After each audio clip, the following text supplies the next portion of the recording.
जय हिंद दोस्तों, आज का हमारा लेक्चर नंबर है 4 और टॉपिक है ऑफिसर्स लाइक क्वालिटीज़।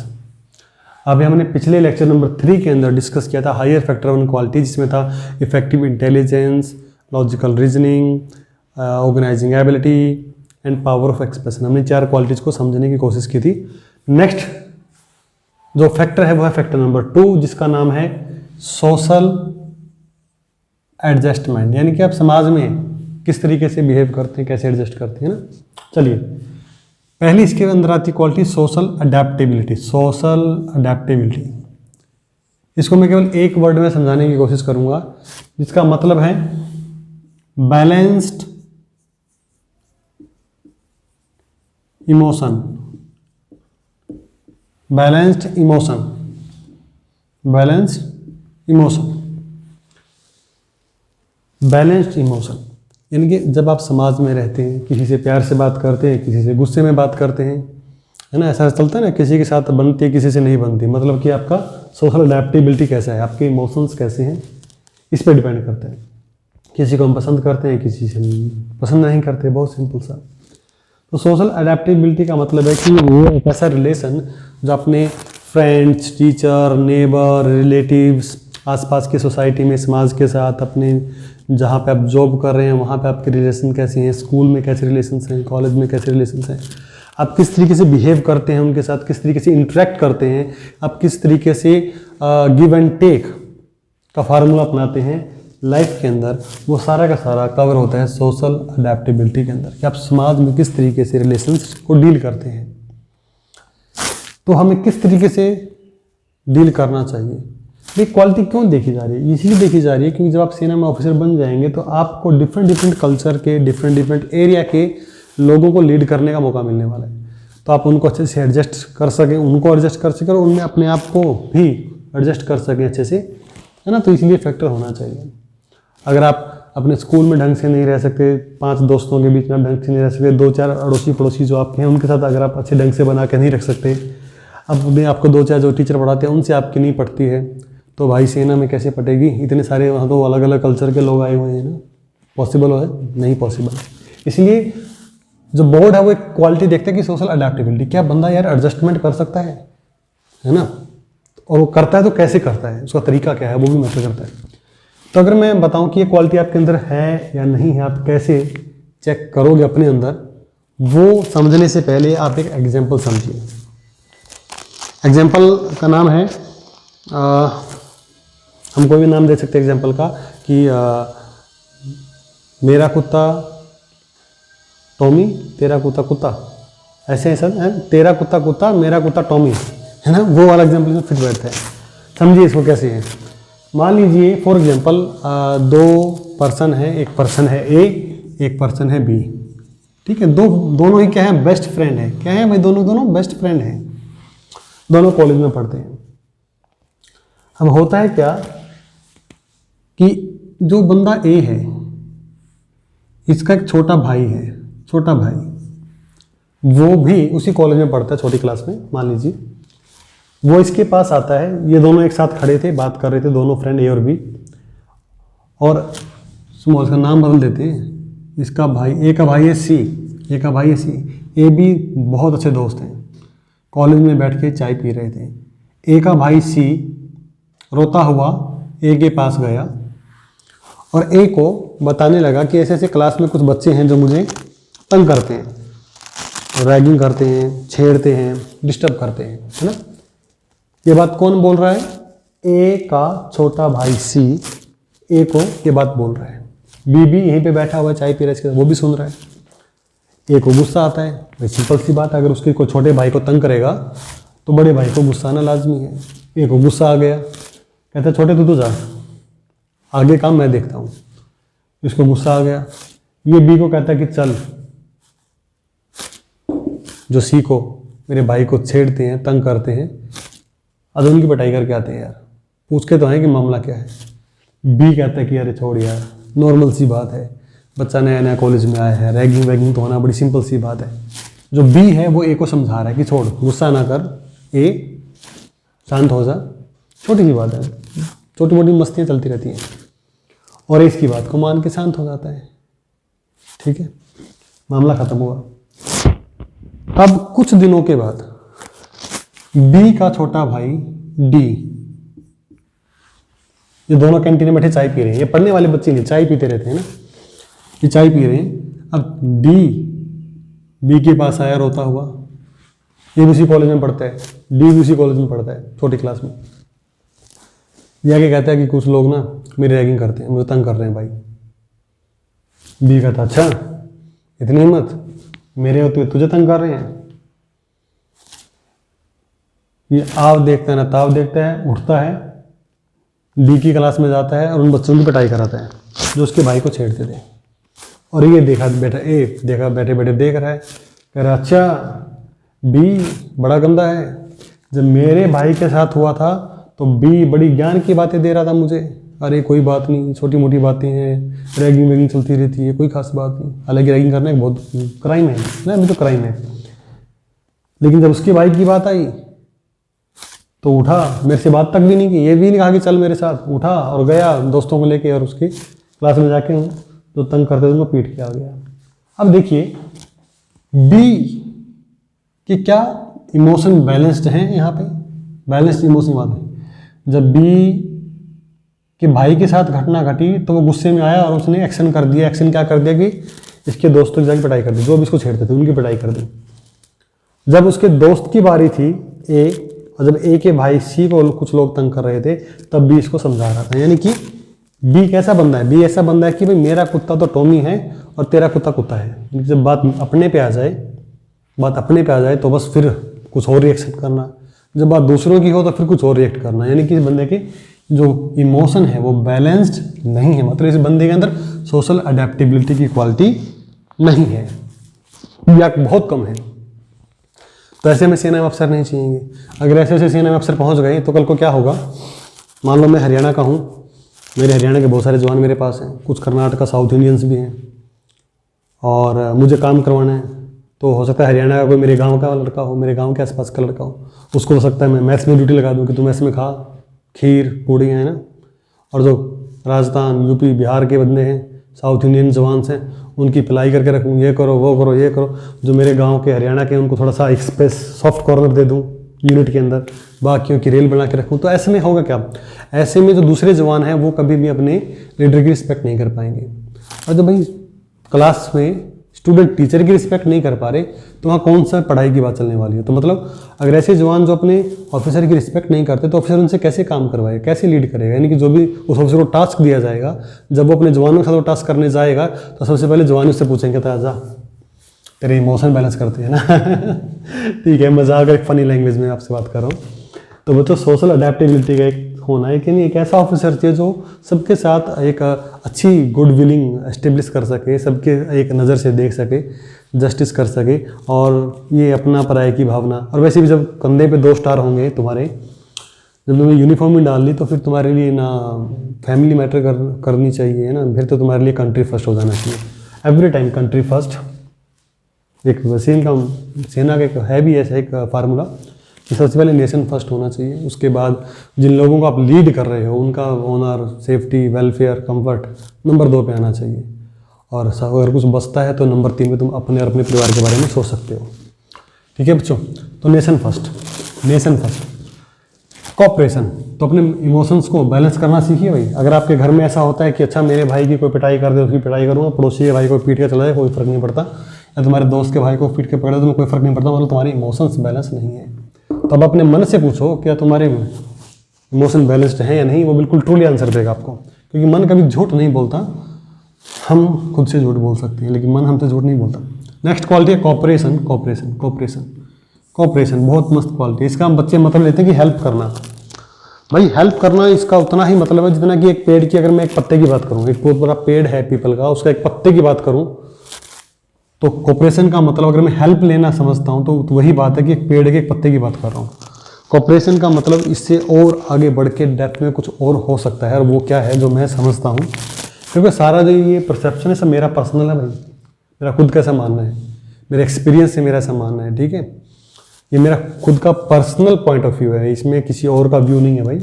और जो बाकी मैं बता रहा हूँ ये अपने एक्सपीरियंस के आधार पर आपसे बात कर रहा हूँ। तो कोऑपरेशन जो है कोऑपरेशन का मतलब है यहाँ पर हेल्प करना तो है ही, वो तो एक पत्ता है ना, पूरा पेड़ क्या है वो देखिए, वो है टीम प्लेयर। एक वर्ड में बस, टीम प्लेयर बनना, टीम प्लेयर बनना। अगर आप टीम प्लेयर बनने वाली आपके अंदर क्वालिटी है तो मतलब यार कोऑपरेटिव गाय। अब टीम प्लेयर क्या होता है समझिए, एग्जाम्पल से समझते हैं भाई। देखो सेना में ऐसा तो है नहीं कि एक लेफ्टिनेंट जाके जंग जीत लेगा, उसको सेना के में अपने जवानों की, साथियों की जरूरत पड़ने वाली है। मतलब कि पूरा काम एक टीम में होने वाला है। क्या हमारा एक ऑफिसर सर्जिकल स्ट्राइक कर सकता था, है ना? शायद नहीं कर सकता था। उसको पूरा ग्रुप चाहिए, जवान चाहिए, सब कुछ चाहिए उसको, तब जाके वो एक लीड करके उस काम को बड़े बेहतरीन तरीके से करके आया। तो टीम वर्क, यानी सेना में टीम वर्क है, इंडिविजुअल वर्क है एक पत्ते के समान, पेड़ के एक पत्ते के समान इंडिविजुअल वर्क भी है, लेकिन टीम वर्क की इंपॉर्टेंस बहुत ज़्यादा है, क्योंकि सेना खुद एक टीम, एक परिवार, एक फैमिली है। तो टीम प्लेयर का मतलब है, मान लीजिए एग्जाम्पल से देखते हैं, मान लीजिए ये क्रिकेट का मैदान है, ठीक है, क्रिकेट का मैदान है, ये 3 डंडियाँ इधर हैं, 3 डंडियाँ इधर हैं। यहाँ पे सचिन खेल रहा है, यहाँ पे धोनी खेल रहे हैं। बैटिंग सचिन कर रहा है, सचिन बैटिंग कर रहा है, सचिन के हाथ में बैट है, ठीक है। बैट तो भाई धोनी के हाथ में भी है, बिना बैट के थोड़ी खड़ा है। चलिए, अभी सचिन खेल रहा है, बॉलिंग यहाँ से होने वाली है, इधर सचिन खड़ा है, सचिन को उस पर चौका मारना है, शॉट मारना है। अभी जीतने के लिए हमें 6 रन की आवश्यकता है। इमेजिन कर लीजिए, एक ऑफिसर का इमेजिनेटिव माइंड होना चाहिए। अभी जीतने के लिए 6 रन की आवश्यकता है, और जो हमारे पास बॉल है वो केवल 2 बची हुई है, गेंद 2 आनी है, रन चाहिए 6। और सचिन जस्ट अभी आया है, सचिन को बहुत अच्छे से पता है कि भाई आज मेरा दिन नहीं है, आज मैं बहुत अच्छा नहीं खेल पाया, अभी जस्ट मैं आया हूँ अभी। और हाँ, एक और इसमें ऐड करते हैं कंडीशन में, सचिन के जो रन हैं वो हो चुके हैं 98, सचिन 98 में मान लीजिए, ठीक है। और धोनी के अभी 10 ही रन है, जस्ट अभी आया था, आते उसने एक छक्का मारा, एक चौका मारा, ठीक है, स्ट्राइक बदल गई अभी इधर सचिन है, अभी इधर धोनी है। अब सचिन के दिमाग में 2 बातें आ सकती है कि बॉल हैं 2, दोनों बॉल मैं ही खेल लूँ और मैं अपने 2 रन बना लूँ, 4 रन बना लूँ, 6 रन बना लूँ, मेरी सेंचुरी तो हो ही जाएगी ना, मेरा शतक तो हो ही जाएगा, जो मुझे प्राइज मिलने वाला है, पैसा मिलेगा शतक मार के, तो मुझे मेरा होगा। अगर सचिन इस फीलिंग से पहली बॉल खेलता है, खाली छोड़ देता है, दूसरी बॉल खेलता है, 2 रन ले लेता है, अपना 100 पूरा कर लेता है, लेकिन टीम हार जाती है, क्योंकि 6 रन चाहिए था, रन तो 2 ही आए 2 बॉल के ऊपर, क्योंकि सचिन सुबह से आया था, सुबह से खेल रहा था, अच्छा नहीं खेल रहा था, इसलिए 98 रन तक ही पहुंच पाया। लेकिन धोनी की आते ही छक्के चौके मारना स्टार्ट कर दी उसने। अब सचिन क्या करता है, कहता है मेरा 100 तो जाए भाड़ में, लेकिन मुझे टीम इंडिया को जिताना है, टीम इंडिया को जिताना है। इसलिए सचिन क्या करता है, वो कोशिश करता है कि वो छक्का मार दे, छक्का नहीं लग पाता बाई चांस, वो स्ट्राइक पे केवल, हालांकि 3 रन ले सकता था दौड़ के, 2 रन ले सकता था, लेकिन सचिन केवल 1 ही रन लेता है। क्या ले लेता है? 1 रन। अब यहाँ तो सचिन चला गया और यहाँ पे कौन आ गया भाई? धोनी। हालांकि हम 2 या 3 रन ले सकते थे, सचिन अपना 2 रन लेके शतक पूरा कर सकता था, 3 रन लेके शतक पूरा कर सकता था, ठीक है, लेकिन उसने ऐसा नहीं किया। उसने केवल पता था भी 3 रन मिल सकते हैं, लेकिन उसने 1 ही रन लिया, क्योंकि उसको पता था कि बॉल अब 1 ही बची है और 1 बॉल पे मैं 5 रन नहीं बना सकता। 1 रन लिया, अभी 5 रन की जरूरत है। 5 रन तो धोनी ही बना सकता है, क्योंकि छक्का मार सकता है, आते दिन 1 छक्का चौका मार भी दिया है। तो लेकिन इसने अपनी सेंचुरी का सेक्रीफाई कर दिया टीम के लिए, कि बाद में जाए मेरा शतक, टीम को जिताना है, इसलिए 1 रन लिया, स्ट्राइक चेंज कर ली। कोशिश तो की छक्का मारने की सचिन ने, लेकिन नहीं लगा, वो बॉल दाई बाई गई बस। इसे बोलते टीम प्लेयर। लेकिन टीम के लिए खेलना, अपने लिए इंडिविजुअली नहीं खेलना, टीम के लिए खेलना। अब एसएसबी में होता क्या है? अब एसएसबी का क्रिकेट का मैदान देखो, ठीक है, एसएसबी का मैदान देखो भाई, एसएसबी में होता है, बड़ी कमाल की चीज़ है। हो सकता है सचिन और धोनी तो हर रोज़ प्रैक्टिस करते हैं, डिफरेंट जगह पे मैच खेलते हैं, तो अच्छे दोस्त भी हो सकते हैं, इसलिए चल यार सेक्रीफाई कर दिया दोस्त के लिए, कोई बड़ी बात नहीं। लेकिन ऐसे दोस्त जिनको तुम जानते नहीं, क्या वो दोस्त हो सकते हैं जिनको हम जानते नहीं? ईमानदारी से बताऊं, ऐसे हमारे दोस्त होते नहीं हैं, तो जिनको हम जानते नहीं उनको हम अपना दोस्त माने दिल से। बोल सकते हैं दुनिया में कि वो मेरा दोस्त है, लेकिन दिल से माने ऐसा पॉसिबल नहीं है मैक्सिमम केस में ना। अब एसएसबी का पहला टेस्ट है ग्रुप डिस्कशन। देखिए कमाल की बात, सर्कल में बैठे हैं 10 बंदे, chest number 1, chest number 2, chest number 3, chest number 4, 5 and so on 10। Chest number 1 Haryana से, चेस्ट नंबर 2 यूपी से, चेस्ट नंबर 3 राजस्थान से, चेस्ट नंबर 4 केरला से, ये तमिलनाडु से, मिजोरम से, मणिपुर से, डिफरेंट स्टेट के बच्चे। जानते तक नहीं हो, अभी 2 दिन पहले तो मिले सबसे। किसी को फर्क नहीं पड़ता कि कौन कहाँ से है, मरे जिए कोई फर्क नहीं पड़ता। अभी है क्या सिचुएशन क्या है, ये भी कोचिंग लेके आया, ये भी कोचिंग 20-25 हज़ार रुपये खर्च करके आया, सबको ऑफिसर बनना है, सबको सेलेक्ट होना है। इसको अपना सेलेक्ट की पड़ी है, क्योंकि इसको बिल्कुल फ़र्क नहीं पड़ता कि बाकी सब लोग कौन है, कहाँ से हैं। इसे दोस्त थोड़ी ना है। 2 दिन पहले तो मिले यार सिलेक्शन सेंटर में, है ना, 2 दिन के बाद पता नहीं कहाँ होंगे। तो एक दूसरे के साथ कोई हमारी अटैचमेंट नहीं है, कोई अटैचमेंट नहीं है। हमें सिर्फ बस इतना पता है कि मुझे सेलेक्ट होना है, मुझे सेलेक्ट होना है। तो जब बात आती है कि मुझे सेलेक्ट होना है, GD group discussion, group discussion यानी काम एक टीम का है। ग्रुप डिस्कशन मतलब टीम वर्क है। और जब टीम वर्क में मैं सेल्फिशनेस जब आ जाती है, सेल्फिशनेस कि मैं सेलेक्ट होना चाहिए, मैं मैक्सिमम बोलूँ, सब मुझे सुने, सब मुझे कोऑपरेट करें, और ये बात सारे सोच रहे हैं, तो समझ लीजिए कैसे कैसे जीडी होगा। ये टेस्ट कैसे करना, बिल्कुल बकवास टेस्ट कंडक्ट होगा ना, जो सब अपनी अपनी गाएंगे वहाँ पे, तो सब बकवास टेस्ट कंडक्ट होगा।